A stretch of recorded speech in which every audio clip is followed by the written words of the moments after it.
안녕하십니까 여러분. 박명도TV 자유조선을 시작하겠습니다. 김정은이가 진노가 있은 지 벌써 한 주일이 지났습니다.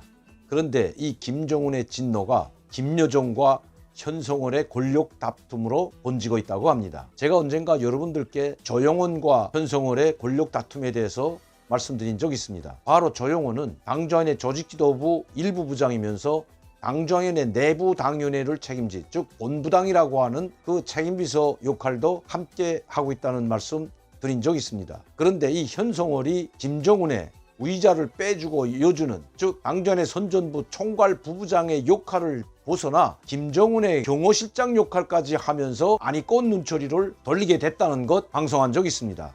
즉 조영원의 권한까지 넘보는 현송월을 조영원이 곱게 볼 리만 없습니다. 한때 현송월이 고속 승진을 하자 현송월의 스캔들이 또다시 평양시를 비롯한 전국에 퍼진 적이 있었습니다. 김정은은 이미 현송월이를 내치는 건 고사하고 가장 아끼는 사람 중에 하나가 현송월이라는 것입니다. 왜냐하면 현송월은 선전부 총괄 부부장 역할뿐만 아니라 경호실장 역할까지, 즉 책임부관 역할을 했던 김창선의 역할, 의자를 빼주고 측근에서 경호하는 역할까지 했던 이 김창선의 역할까지 지금 현송월이 담당하고 있는 형편입니다. 가장 믿는 사람은 김여정이 아니라 이제는 현송월이가 돼버렸습니다. 조영원이 이번에 살아남지 못할 것 같습니다. 그런데 이 조영원을 두둔하고 나선 사람이 있다는 것입니다. 바로 김여정입니다. 지금 김여정은 조직 지도부를 총괄하고 있지 않지만 김정은 다음으로 가장 파워와 권력이 있는 사람이 바로 김여정입니다. 그것도 김정은의 친동생이기 때문에 현송월의 권력과는 대비도 되지 않는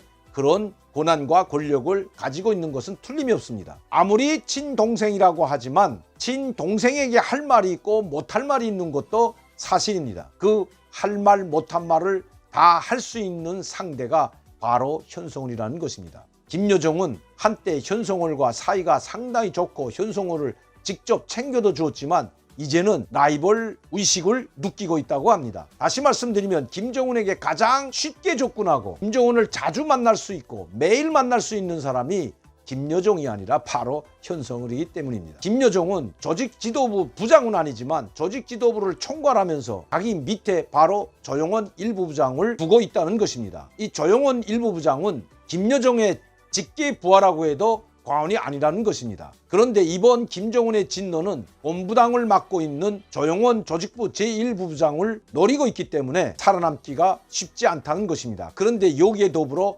현송월이 조영원이를 살려둘리 만무하다는 것입니다. 아마 김정은에게 조영원의 죄목을 조목조목 일러 바친 것도 현송월이 아닌지 의심이 된다는 것입니다. 이렇기 때문에 지금 김여정은 한때는 현송월을 감싸고 돌았지만 지금은 오히려 현송월을 라이벌 관계로 생각할 뿐만 아니라 자기의 권한까지 넘보는 아주 위험한 인물로 보고 있다는 것이 북한에서 온 소식입니다. 조영원이 목이 달아나느냐 안 나느냐 하는 것은 김정은이 현송월의 말을 들어줄지 김여정의 말을 들어줄지 여기에 판가름 날 것 같습니다. 조영원이 이번에 김정은의 진노에 의한, 즉 당정연의 조직지도부와 해당 부서들을 총괄하고 있는 조영원이 책임 한계를 물어 그의 목을 친다면 김여정의 말도 듣지 않은 것으로 해석할 수가 있다는 것입니다.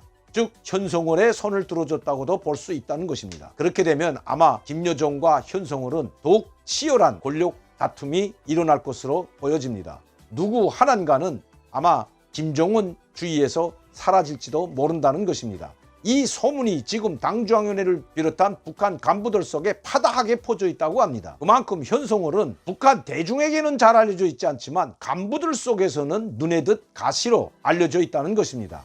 고속 승진했을 뿐만 아니라 김정은이 총애하면 총애할수록 북한 엘리트 계층, 즉 김정은을 받들고 있는 최고위층 간부들 속에서는 현송월에 대한 말은 못하지만 김정은이 너무 아끼고 총애할수록 김정은 주위에 있는 최고위층들은 속으로 아마 불만과 불평이 더욱 고조될 것으로 보여집니다. 김여정은 최고위층들의 불만과 불평, 즉 현송월에 대한 불만과 불평이 많다는 것을 알고 있을 뿐만 아니라 이것을 이용하여 현송월을 김정은 옆에서 멀어지게 할 수도 있다는 것입니다. 다시 말씀드리면 김정은에게 그래도 직접적으로 말할 수 있는 권한을 가진 사람은 오직 김여정 하나뿐입니다. 현송월에 대해서도 김정은에게 단도직입적으로 말할 수 있는 사람은 오직 김여정밖에 없습니다. 최고위층들의 불만 불평을 종합하여 김정은에게 이야기한다면 물론 김정은에 진노할지 아니면 김여정의 손을 들어줄지는 모르지만 아무리 김정은이라고 하지만 그냥 지내보낼 수는 없다는 것입니다. 이번에 김정은의 진노가 엉뚱하게 현송월과 김여정의 권력 다툼으로 번지고 있다는 것이 북한에서 온 소식입니다. 김정은이 북한 정권을 잡은 지도 최고 지도자로 등극한 지도 만 8년이 지났습니다. 이 만 8년 동안에 최고위층들, 최측근이었던 사람들이 모두 살아남은 사람이 단 한 명도 없다는 것입니다. 김정은의 총애를 받던지 김정은과 가장 가까이에 있게 되고 자기네들이 밀려나게 되면 이 밀려난 사람들이 바로 김정은 측근으로 있는 사람들을 또다시 모함하게 됩니다. 이러한 사건들이 지금에서 연속해서 일어났을 뿐만 아니라 그 희생물이 모두 되었던 것입니다. 그 대표적 신뢰가 이영호 총참모장, 장성택, 현영철, 유경 국가보위부 제1부부장, 황병소, 김양건, 이 모든 사람들은 처음에는 김정은의 총애를 받았던 사람들입니다. 그뿐만 아닙니다. 김정은의 스승과 같은, 즉 멘토와 같은 김원홍까지도 숙청하고 처형되었습니다. 이렇듯 김정은의 가장 총애를 받았던 사람들이 대거 숙청되거나 사라졌습니다. 황병서도 마찬가지입니다. 지금은 황병서도 조직부 부부장 자리 하나 유지하지 못하고 온데간데 없이 사라져버렸습니다. 가장 총애를 받았던 황병서도 이 지경일진데 하물며 조영훈 같은 부부장은 김정은의 이번 진노에 살아남을 수가 없다는 것입니다. 아무리 김여정이 구명운동을 해봤자 살아남기 힘들다고 보여집니다. 물론 김여정이 어떻게 구명운동하는가에 따라서 그 운명이 달라질 수는 있겠지만 크게 달라질 것 같지는 않아 보입니다. 이제 현송월은 명실상부한 김정은의 최측근이자 김정은의 경호업무까지 맡고 있는 막강한 권력을 가진 자리에 올라앉게 되었다는 것입니다. 김여정도 어쩌지 못하는 현송월이 돼버린 것입니다. 김여정과 현송월의 싸움, 누군가 하나는 북한의 정치 무대에서 사라질 것으로 보입니다. 오늘도 박명도TV 자유조선을 시청해 주신 여러분들께 진심으로 감사를 드립니다. 감사합니다.